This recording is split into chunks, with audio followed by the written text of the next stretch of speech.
since showcase. I gave the mare a small break at home, and then she came back into work with Josh. She was very fit for the show, but probably a little fresh on Thursday. We didn't do the first week. We made a decision just to come up and do the one show because they probably would have been a bit gassed by the second, I think. They were fit, but maybe not that show fit. So she was probably a bit fresh on Thursday, a little less fresh on Friday, but it worked out well because I had Josh pre-riding her each day, which is the system. And she felt just in a really good spot today, even just flatting her before the warm-up. She always jumps phenomenal in the warm-up. She's always pretty on. We made a mistake, I think, at Willinga one year. The second day, the Oz Champs, we jumped quite big in the warm-up, and she doesn't really need that. She can jump, but she just never jump anything too big. She felt on. I was really just I was happy walking the track, all the lines. For her, she's a massive stride, but she waits extremely well. I was actually pretty confident of doing a nice job on her after walking the first round. I just wanted to make it under time. I'd been schooling the last 2 days when she was fresh, like unknowingly getting time faults. So today was the only time I put her and I under a bit of stress to make it under the time. I put her on the truck predominantly to come to this show, mainly with the MER, it being MER, whether or not we do anything with that, but just having a goal of getting that. So the clear in the first round, I was extremely pleased with. I said to Luke Brown before the class, we all had different goals going into it. We had quite a few riders from Yandu in the World Cup.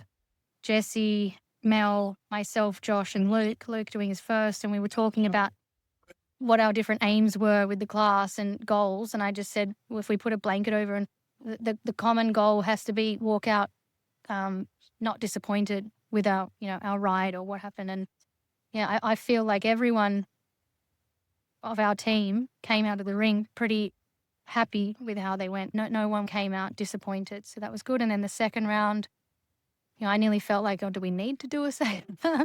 And Kermo's always at me to try to win the World Cups, whereas it's a green mare, or it was a green mare in the beginning. Her first World Cup was at Waratah last year in the indoor, and she jumped a clean round the first round, which we were stoked with. And I said, I'll just can around and go clear. And Kermo was like, you should try and win it. And I was like, it's her first one. Anyway, so she's not so green at it anymore. She's jumped some nice Grand Prix, and so I had it in the back of my mind that Kerm had won the Futurity earlier today, and he was putting the pressure on to go again. Josh nearly got him. I would have loved it if Josh, I enjoyed winning and stoked for the owners and the horse and myself and everyone, but Josh rode an absolutely cracking 2 rounds, did way more than he needed to in the second round and was flying, and to have the last down was a bit gutting, but I mean, his horse is jumping super and he rode well, so can't be unhappy with that at the end of the day. And I was extremely excited to win, but having Chook next to me in the lineup, if she'd won, I also would that would have been extremely exciting as well. But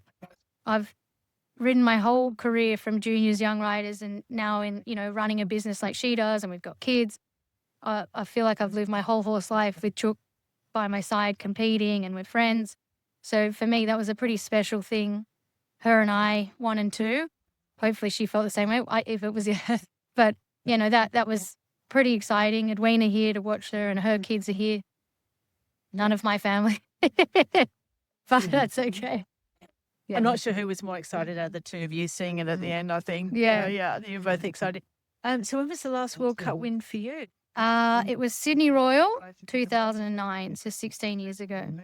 Wow. On Vangelo, which I would say up until recently, he would have been the best horse. I would argue he's the best horse I've ever ridden, but I would now say that this horse, Juno, Talara Watcoblensi, I'd say this is the best horse I've ever ridden. I'd just really like to mention to all of our grooms at Yandu, a couple of them are also riding here and have ridden absolutely cracking rounds. Bryden Train and Steffi Whitaker, both riding and grooming, and it's an absolutely tiring job, and they do it for the love of the horses, and we appreciate them endlessly. And we also have Adina Ziegler here and a new Swedish girl, Isabel. She came highly recommended. And they work hard. They really care for the horses. And without everything they do, our horses wouldn't perform like they do. Also, Kermo winning the futurity today on Shimona Freyd's horse, Molly, who is Shim's groom. She drove the horses here. And we like doing it all. They're pretty phenomenal people. And I just don't think that we can say thanks and appreciate them enough. So I'd like to really pay mention to them. We've got a huge team at home because we've left a lot of horses at home. We've got Emma Quasher, Michelle, Phoebe, and Jade at home. It's a huge team. What they do there allows us to come here and focus on what we're doing. So it's massive. And all of our owners and our clients, like the Peel family with my horse, Shimona, we're each riding one of Shimona's. Emma was here with Josh and Kerm and I, but she's had to fly home.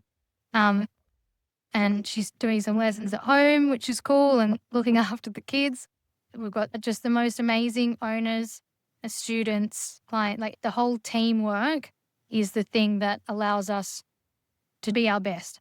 It allows us to perform at our best. It's really the only thing that we can put that down to. Everyone's a good rider. Everyone's got nice horses. But I just really feel like our team is what lifts us, to be honest. I really appreciate them. That's fantastic, Jim, and congratulations. Brilliant day for you. Very happy for you.